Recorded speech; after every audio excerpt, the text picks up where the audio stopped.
What up, Dragon Ball fans? We are here once again at Eternity Portal with Rashad. Tell us what you brought to the table in hoodie mode. Alright, so I played Bojack today. It's like my favorite blue leader like that ever been made in this game. I'm just a huge fan of Bojack. I played the yellow one for a while, but that was trash until like we got some more cards, and it's still kind of trash, especially with 7-drop Bojack being gone. But that's another story for another day. R.I.P. So, Tupac. the blue Bojack, this card leader does not draw cards at all. So there's that. His permanent, you reduce the combo cost of your Bojack Brigade cards in your hand by 1, and in their energy, because he has a activate battle once per turn. You combo one out the energy, and you can combo they all cost 1, and you can combo free out the energy. And then your awaken is when you have a unison specified cost 4 that's blue, or you're at 3 or less life. You untap 1, draw 2, flip. On the back, same permanent. He's got a new auto. Once per turn, you pay a blue, and then you I'm pretty sure you pitch a card from your hand. Let's see. Yeah, you discard a card from your hand, and then you untap 4, and you can't activate counters from your hand for this game. There are some counters you can activate from your energy, so there's that second option. But you can't activate any counters from your hand after you do that. And then the activate battle is the same. So, yeah, no draws at all in this leader, except for the Awaken. So, of course, the unison that's made for the deck is Boo. So, you play Boo. You want to play this so you can awaken. Sometimes you will just have to awaken early, but you're still going to play Boo on turn 4 no matter what, because it just relieves pressure from your leader. It helps you draw a card since the leader doesn't draw. You really need this to draw and untap, because this untap sets up for this so that you always have energy alive. And then, of course, we play 4 Galactic Buster. Woohoo! Which is now leader locked to Bojack, which is great for me. Pick up the Bojack, guys! This is my favorite deck, so this is great for me that it's still playable. So. And guess what, guys? These things have went down. They are really cheap now. So if you wanted to play Bojack and now's the time. Expensive, you can get them now. Now's the time. We definitely don't need to go over Buster. Like every deck we play. We've seen it everywhere. The Bojack Brigades that we play, these are the ones that don't have combo costs because they're just 1-drops.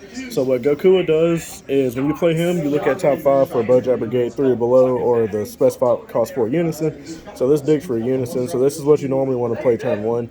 And then he's got to activate battle. Once per turn, you pay energy. He gains 11,000 power and crit until the end of your opponent's turn. So, like, he's 15k on their turn, too. So, people forget that, and they'll swing at him, and they'll be like, just 10. And I'm like, okay, he's 15. So, like, he's 5. That just eats a swing for you. And then Beto, when he's played, he draws 1, but then he has the same activate battle, but he gets double strike. So, I use this one just to kill unisons. That's why we play 2. And this one searches your unison, which is super important, so we play 3 of that one. Don't blame you. Did you ever think about going to 4? I have not, because I keep my deck at 50 cards, and it's, like, super tight. So, it was, like, honestly really tight today to, like, fit everything in that I was playing to keep it at 50. So, I would just leave these ratios as is. Gotcha. This is the best one to charge in the deck, because when you combo with it from board or energy, you draw. So, this is like your draw engine. You're never going to combo it from the board, because you're not tapping 3 to play this card, ever. So, it's definitely not worth 3 energy just to combo it. Beto is, like, he's really good. He's unique crit. When you combo him, you play him like the same as the other ones later on. And when he's played on your opponent's turn, you untap 1. So if you've only got 1 energy, and you combo this from your hand, and you tap 1, you play him, he untaps the energy, so then you can do another one later. If you got another one of the targets, he's got to activate main once per turn, 1 energy. You take one of your opponent's battle cards, 3 or less, and bottom deck it. So that's what he does. He's like pretty good because he's 15k crit.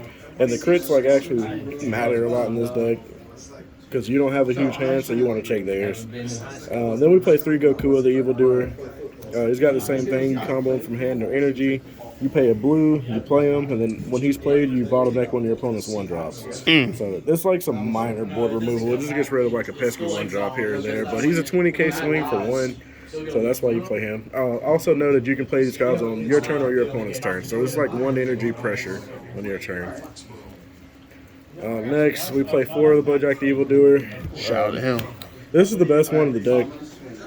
So he only costs 2 to play. He's 20k dual attack, and he bottom decks any card on the board, any battle card. Doesn't ignore barrier. Nothing in this deck ignores barrier. Nothing in this deck has barrier.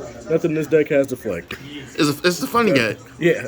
So, like, none of your stuff has protection whatsoever, and none of it removes stuff with protection whatsoever. So there's that you have to keep in mind. You have to, like, really grind and, like, play through stuff pretty like hard to win matches in this deck.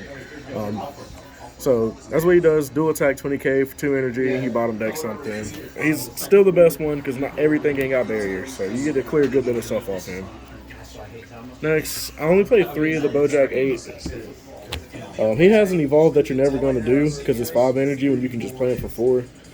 So when he's comboed, you tap 4 at the end of the battle. He comes in rest mode, you draw a card, bottom deck one of your opponent's battle cards. Once per turn, when they swing with a battle card, you tap one of their energy, untap one of your blue energy.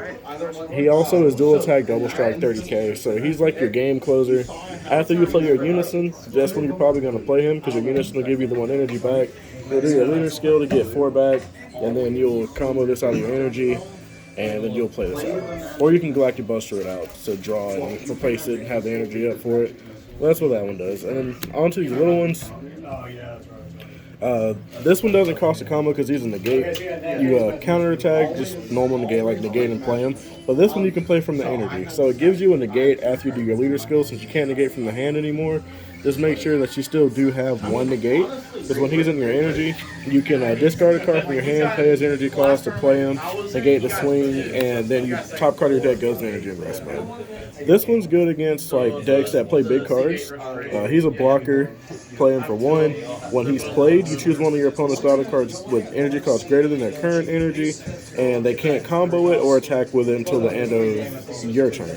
So it stops them from like putting big stuff out and just like blowing you out the water with it. So that's why we play those 2. They aren't really like that important. Then I play 2 Energetic Frenzy Keflas. The deck don't damn draw. The deck doesn't draw, so you have to play other cards to draw. So when you have a big board, this gets her cost reduced. The lowest she can go is 3 because she's got a specified cost of 3. But her cost is reduced by 1 for each blue battle card. And it's pretty easy to like spam out a bunch of cards on your opponent's turn so that you can play her. And then her activate main is you draw 2 and untap 2. So, and you can only have 1 of her on the board. So that's why she's at 2. Yeah, only have 1 of her on the board. But like, this is your other way to draw. And then on the drawing, since you're nothing else draws, you gotta play draw 8s in this deck. Like, facts. You honestly don't ever have like a tiny hand though, is the thing. Because most of your cards you're not playing from your hand. 90% of these cards you're playing from your energy, and then these 1-drops that you play replace themselves. So there's keeping cards in your hand. And then you'll pick up your life, which is kind of like how you draw in this deck when you take life. And then, but you do still need just more cards sometimes. So like on turn 3, if you're not dropping this Kefla, I usually just try to 8 and get like some kind of cards. Like Buster replaces itself, and if you put the 8-drop Bojack, he draws a card. And there's other like small things that'll draw. Like so you'll still have a decent sized hand. And then, of course, we play Baby Hatch. It's just the best secret rare for the deck. Big boy. You want to go long in this deck. You can't really kill anybody, like, super fast. So you need to, like, stop their big turn. I'm sure y'all know what Hatch do, so we don't need to, like, delve into that. And then 2 Zenos because you are randomly hitting the top card of your energy with your leader. And if you hit Hatch in there, you want to get it back. If you hit an Ape in there, you want to swap it out for a blue energy. That type of thing. If you hit a Unison in there and you ain't got one in hand, you want to grab it. I play the Zongia Super Combo because it also helps. It's a Bojack Brigade card, so you can combo out of your energy with your leader. And then when it's used in the combo, you give one of your other cards plus 6k combo power that's already been in the combo, and then you draw one. Good math. But it's also searchable off the 1-drop Gokua. So we played this split. I never felt like I wanted more than 2 Zenos because it's not very often that your leader charges your Hatch or like a draw or something. So I didn't feel like I needed a whole bunch of these, and then the Zongia just felt like the next best super combo since it was searchable. And then the last little bit of the deck is just for being 2D Magic. We ain't gotta go over that. The reason you don't play like a bunch of negates in this deck is because 9 times out of 10 you're not going to be able to negate from your hand anyway. And then you want to force battles to play cards. So against my round earlier against Soul Striker, I was able to play like 3 or 4 cards on his turn, and like if I would have negated, I would have never got that option. So like through playing all those cards, I got to clear a bunch of cards off his board and like survive attacks, and I still ended up with around like 10 cards in my hand at the end of that because I was just doing stuff that replaced itself and that type of thing. So that's Bojack. It's very fun. I'd say it's probably about tier 2. I ended up going 2-1 today. I only lost to Cooler round 1. Round 2, I played against Weiss. I won that matchup. And then I played against Soul Striker in my last round, and I won that matchup as well. So it's super fun deck. It's super simple.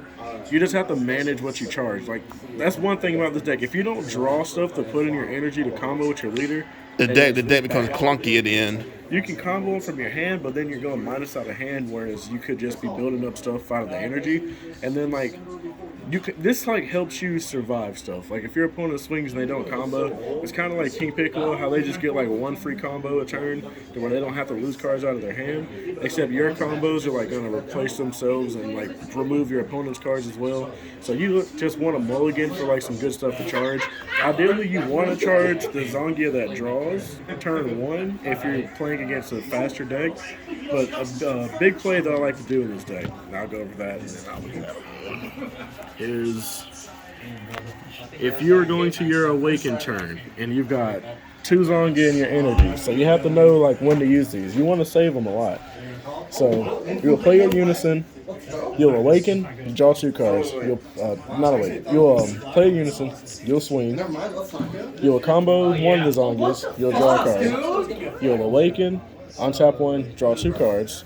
You'll do combo the other Zongia on the back, you'll draw another card, and then you plus 0 on the Unison and you draw another card. So, like, that's what you ideally want to do to build up a big hand, and by that time in the game, that probably builds you a lot of advantage, because you are still putting out dudes for 1 energy or 2 energy that are, like, dual attack, removing cards, and crit and stuff. So that's, like, ideally what you want to do, and that's how you're going to win most of your games, is by managing, like, when you combo your stuff and where.